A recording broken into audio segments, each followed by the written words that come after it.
નવા વર્ષની શરૂઆત થઈ 2025ના પહેલા દિવસે જાહેરાત કરી દેવામાં આવી કે બનાસકાંઠાનું વિભાજન થશે, વાવ અને થરાદ નવો જિલ્લો જાહેર થશે અને એમાં પણ જ્યારે શંકર ચૌધરી વિધાનસભાના અધ્યક્ષ અને થરાદના ધારાસભ્ય એટલે જ્યારે નિર્ણય કરવામાં આવ્યો વાવ થરાદ નવો જિલ્લો જાહેર થયો, પરંતુ ત્યાંના લોકોને પસંદ નહોતું। ઘણા બધા લોકો છે તે અમને સમર્થન આપી રહ્યા હતા અને ઘણા બધા આમનો વિરોધ કરી રહ્યા હતા અને પછી જ્યારે શંકર ચૌધરી કોઈ પણ કાર્યક્રમમાં જતા ત્યારે કહી દેતા કે તમે મારા ઉપર ભરોસો મૂકો, મેં જે કર્યું છે સારું જ કર્યું છે।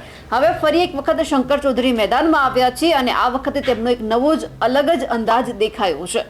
નમસ્કાર, નિર્ભય ન્યૂઝ સાથે હું છું રિદ્ધિ। શંકર ચૌધરી લગભગ થોડા દિવસ પહેલા પણ ઘણા બધા કાર્યક્રમમાં ગયા હતા, કારણ કે દિયોદરને વડુ મથક જાહેર કરવાની માંગ કરવામાં આવી અને એમની સાથે જે ઓગળ જિલ્લો જાહેર કરવાની માંગ કરવામાં આવી હતી, પરંતુ તેઓ લોકોને સમજાવતા ફરતા હતા અને કહેતા હતા કે મારા ઉપર વિશ્વાસ તમે રાખજો, મેં જે કર્યું છે સારું કર્યું છે, હું જે આપણો આ નવો જિલ્લો બન્યો છે તેમને પણ ગુજરાતમાં સારામાં સારા જિલ્લા તરીકે ઉભરી આવશે તેવું પણ વચન આપું છું। એટલે કામગીરી તો અહીંયા ચોક્કસ થવાની છે, વિકાસના કાર્યો પણ થવાના છે। એટલે જ્યારે શંકર ચૌધરી મેદાનમાં આવતા હતા અને ક્યારેક તેમણે વિરોધીઓને નિશાન પણ બનાવ્યું હતું। ઘણા બધા નેતાઓ છે કે જેમને આ પસંદ નથી, ખાસ કરીને ભાજપના જ નેતાઓ હોય કે તેમને આ વિભાજન પસંદ નથી। ઘણા બધા લોકોને હજુ પણ બનાસકાંઠામાં રહેવું છે, વાવ થરાદની અંદર નથી જવું, એટલે વિરોધ પ્રદર્શન તો થવાનો જ છે અને હજુ પણ આ જે વિરોધ છે તે ચાલુ છે, બંધ થવાનું નામ નથી લેતો। ઘણી બધી જગ્યા છે કે જ્યાં હજુ પણ આખા જે વિસ્તારો છે, આખા જે તાલુકા છે, ગામડાઓ છે તે બંધ રાખવાના એલાન કરવામાં આવે છે અને બંધ પણ રહે છે। તેમ છતાં આજે શંકર ચૌધરીનો એક નવો આપણને અંદાજ દેખાયો છે। 76મા પ્રજાસત્તાક દિવસની ઉજવણી થઈ રહી હતી અને એ જ દરમિયાન શંકર ચૌધરીએ પોતાના ગુજરાત વિશે, પોતાના જિલ્લાઓ વિશે શું કહ્યું છે તે સાંભળીએ।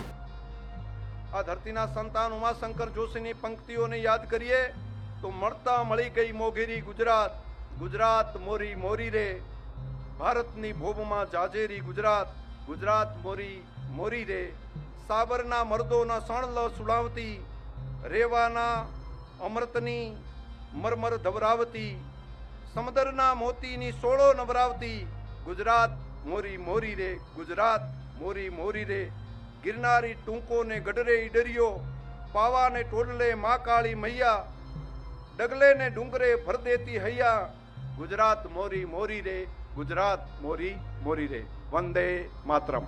આ ધરતીના સંતાન ઉમાશંકર જોશીની પંક્તિઓને યાદ કરીએ તો મળતા મળી ગઈ મોઘેરી ગુજરાત, ગુજરાત મોરી મોરી રે, ભારતની ભોબમાં જાજેરી ગુજરાત, ગુજરાત મોરી મોરી રે, સાબરના મર્દોના સણલ સુડાવતી, રેવાના અમૃતની મરમર ધવરાવતી, સમુદ્રના મોતીની સોળો નવરાવતી, ગુજરાત મોરી મોરી રે, ગુજરાત મોરી મોરી રે, ગિરનારી ટૂંકોને ગઢરે ઈડરિયો, પાવાને ટોડલે મા કાળી મૈયા, ડગલે ને ડુંગરે ભર દેતી હૈયા, ગુજરાત મોરી મોરી રે, ગુજરાત મોરી મોરી રે, વંદે માતરમ।